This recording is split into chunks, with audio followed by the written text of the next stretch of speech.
Now let's see what these four elements are like in our watch. First, we'll take our watch apart, like this.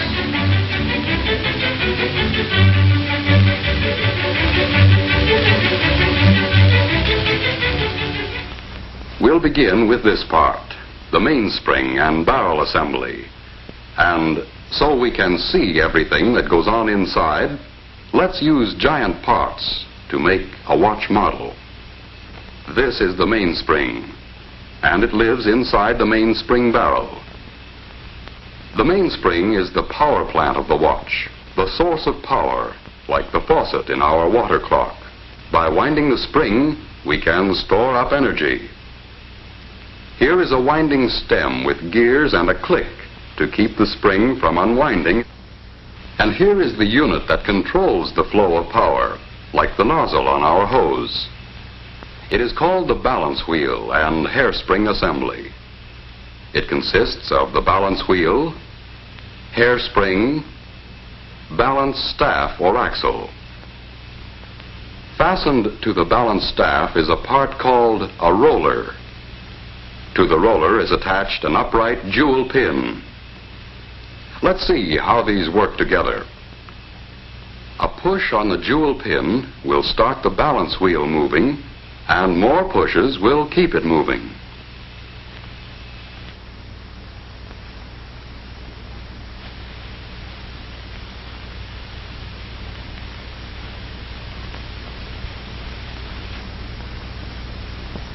To do this job of pushing, we need this odd anchor-shaped lever called a pallet. It can be mounted so that when we move the pallet back and forth, we can apply a series of impulses to the jewel pin to keep the balance wheel in motion. Now to the pallet crossarm, we add a pallet jewel shaped like this. Here is a wheel called an escape wheel, with teeth on it so shaped that they will push the pallet jewel and jog the balance wheel into motion.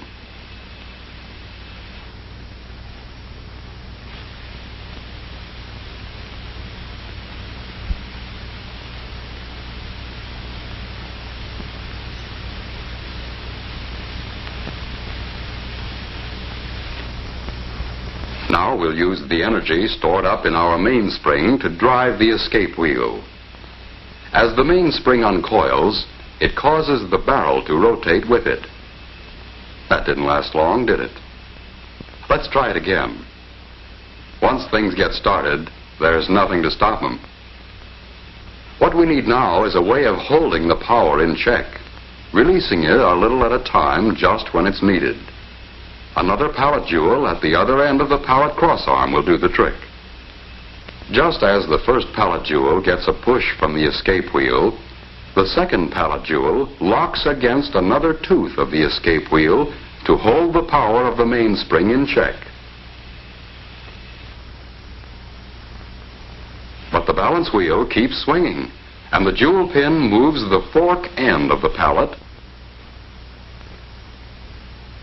until the escape wheel is again unlocked.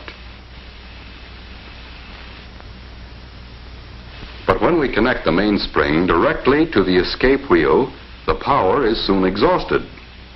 In an actual watch, it would last only a few seconds. What we need is a way to stretch the power so it will last for more than a day. In our water clock, we used a hose to transmit power from the faucet to the nozzle. We also need a way to transmit power here. So let's add a system of gears and wheels.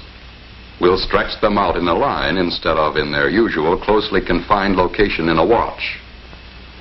Look at the gears a moment and see what they do.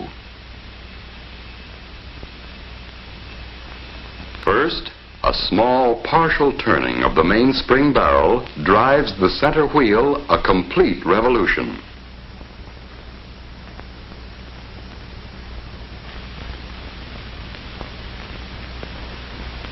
A partial revolution of the center wheel drives the third wheel a complete revolution.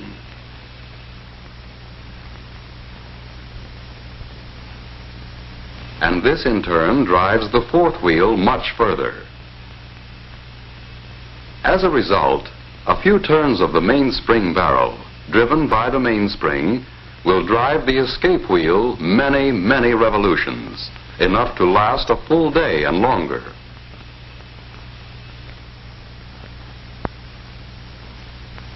What we have now is a complete model watch train. Through the gears, the mainspring drives the escape wheel. The escape wheel teeth push first on one pallet jewel and then the other. The pallet fork nudges the jewel pin on the balance wheel to keep it moving. The swinging balance wheel on its return trip moves the pallet fork. This unlocks the escape wheel to release a little more energy from the mainspring.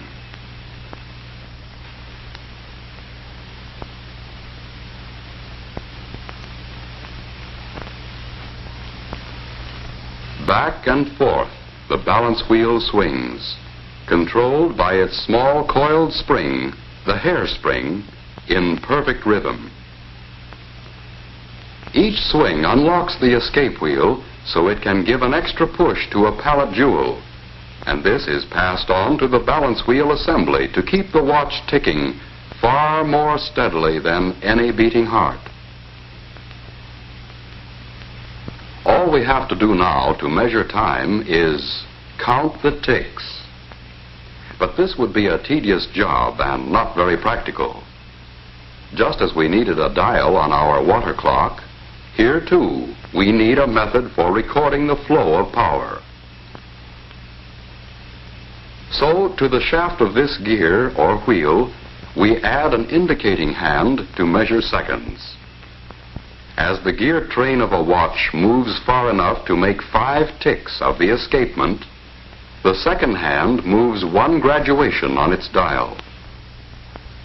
To count the minutes, we can attach a dial and fasten a pointer to this gear wheel, which is just the right size so that it turns 1 complete revolution while the second hand makes 60 revolutions.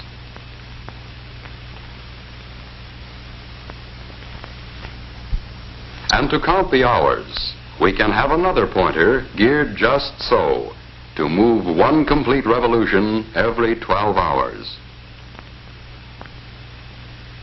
The second hand makes a complete revolution,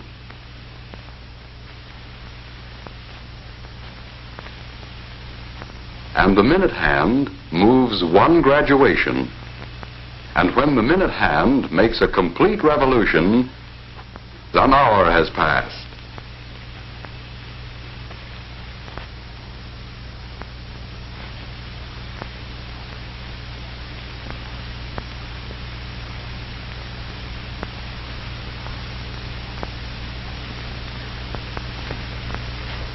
Now we can tell what time it is. But a gear train all strung out like this is a long way from an actual watch. Let's let our model do a bit of rearranging all by itself.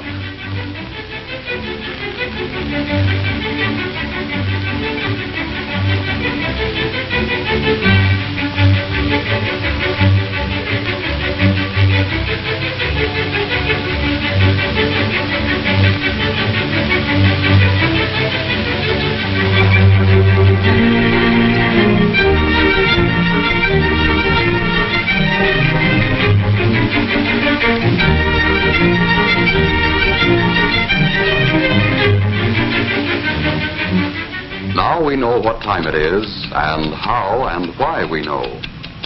A fine watch itself is, of course, a compact precision mechanism with parts miraculously small and fashioned by craftsmen with incredible accuracy.